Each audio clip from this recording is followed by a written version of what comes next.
അസ്സലാമു അലൈക്കും വറഹ്മത്തുള്ളാഹി. വെള്ളരിവാസിൻ പുടവയണിഞ്ഞ് മണവാളൻ ചമയേണം, വെള്ളം ചേർത്തതിൽ കർപ്പൂരത്തിൽ അത്തറ് പൂശിത്തന്നിടണം.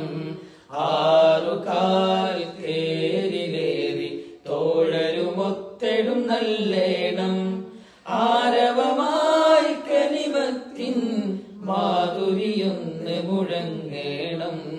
വെള്ളരിവാസിൻ പുടവയണിഞ്ഞ് മണവാളൻ ചമയേണം, വെള്ളം ചേർത്തതിൽ കർപ്പൂരത്തിൽ അത്തറ് പൂശിത്തന്നിടണം. ആറുകാൽ തേരിലേറി തോഴരുമൊത്തെടും നല്ലേണം, ആരവമായി കനിമത്തിൻ മാധുരിയൊന്ന് മുഴങ്ങേണം.